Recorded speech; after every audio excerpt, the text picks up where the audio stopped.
Welcome back to the channel. This is Luis Pachon for 007 Vintage, and today we are going to discuss how to play James Bond classic video games in classic consoles. We are not going to talk about Nintendo Switch, even Game Boy or Steam Deck. We are going to review Nintendo DSi, Nintendo 3DS, and PS Vita. Let's begin with the Nintendo DSi, and here we are emulating the James Bond 007 game for the original Game Boy, which runs perfectly. It's flawless. No sound glitches, no limitations, no problems at all. It's very similar to the original experience on original hardware.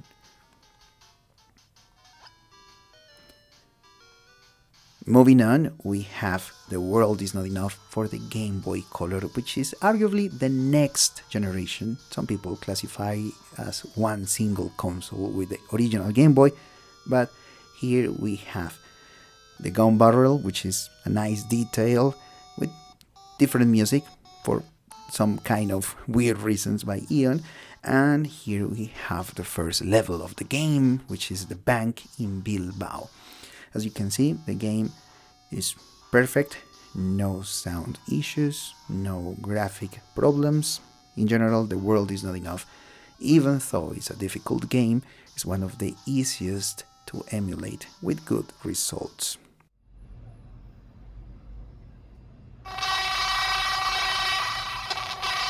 As you can hear in the background, the noise, the sound is a noise, and the performance is not good neither. The original DS had a Game Boy Advance hardware installed. This one is only through emulation, and the performance, well, lets a lot to be desired. Choppy animation, choppy sound, not recommended at all. But fortunately, we got a kind of redemption with Everything or Nothing. Gun barrel with no sound problems. The emulation runs like in the original hardware. And here we got. The animations are quite nice. And it's understandable because Nightfire is a first-person shooter, and Everything or Nothing has an isometric view, which helps the hardware not to get overloaded with graphics and everything like that. So we see a really nice game, which is pretty enjoyable. I really recommend to play this here. We got GoldenEye Rogue Agent for the Nintendo DS, and here I have a very strange problem. The graphics are amazing, are stunning. I forgot how good this game look in this console. But for some reason that I don't understand, the sound here is choppy too. And it's very strange because the game was designed for this console, but here I am using emulation, Bootstrap actually. And well, I have played the game with the cartridge and it performs with no problem. Then we got 007 Bloodstone, released for the Nintendo DS. I think it's one of the last James Bond games released for a portable Nintendo console. And well, it runs with no problem at all. Good performance. Again, it's a third-person shooter. Graphics here I feel like a little bit downgraded for GoldenEye Rogue Agent, but in general it's a very nice game. I recommend this game a lot. It's lots of fun and it's pretty nice. Now we move to the Nintendo 2DS, which is part of the 3DS family, and as we can see on the screen, here we can play all of the same games that we saw in the Nintendo DSi. James Bond 007, The World Is Not Enough, 007 Nightfire, Everything or Nothing, GoldenEye Rogue Agent, Quantum of Solace, which I have no footage, I don't know why, Bloodstone, and GoldenEye, which I actually didn't record some footage. But let's see what happens with with 007 Nightfire. No sound issues at all, no problem at all. Actually, this is like the best emulation experience for this game in all of the consoles that we are going to see today. Here we got the final level. I have already beaten this game. This is the last mission, which I have to destroy some rockets, but at the moment of recording this, I forgot. I had to shoot the rockets. But anyway, the idea was to show the performance, and the performance of this particular title in this console is perfect. And I recommend this form factor. It's really comfortable, even more comfortable than the original Game Boy Advance in this case. Well, mission failed, something that happens, sometimes happens.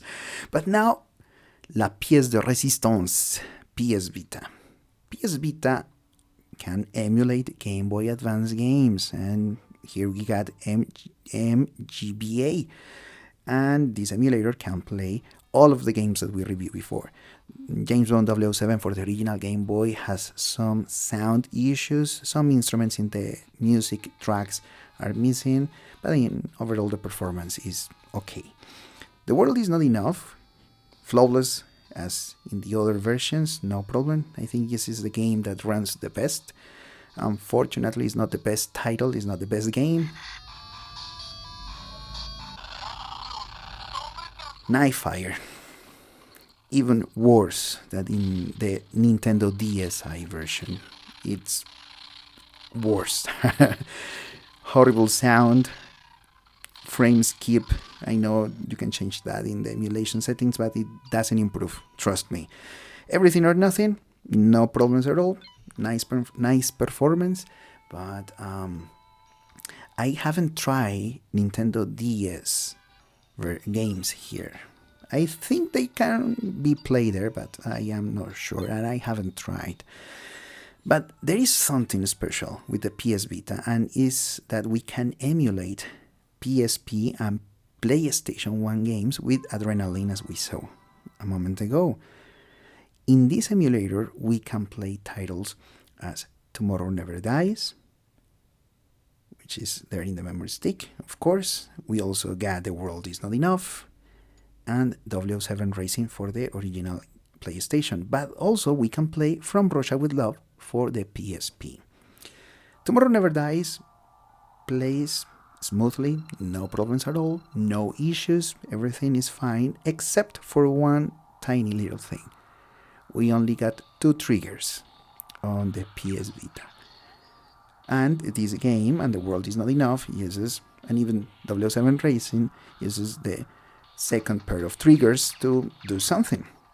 We can dedicate some parts of the touchpad in order to compensate for these missing triggers. But the problem is that sometimes when we hold the PS Vita, we can touch this back touch panel, and well, the performance in the game will be affected, not in graphic issues or sound, but the movement of the character, and well, it's not as enjoyable as in an original PlayStation console, but overall it's a really nice experience to have the opportunity to play these games in the PS Vita everywhere you go. Here we got 007 Racing, a very controversial game at the time of the release, but as a title, it's a title that I enjoy a lot.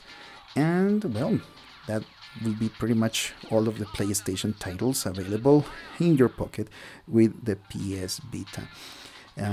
Obviously, this, as I mentioned before, this PS Vita hasn't been tested for DS games, but we got an additional thing, and it's the PSP version of From Russia with Love, which is the last portable game released for a Sony console, of course.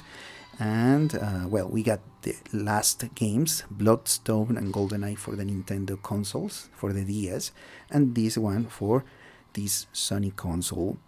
In general, it's a really nice game. It plays with no problem at all. It's almost like native hardware. And overall, I can say that if you want to have a very good classic James Bond games experience, you should go for the PS Vita. But if you are more of a Nintendo fan, I would obviously recommend a Nintendo 3DS. And that's pretty much all for today.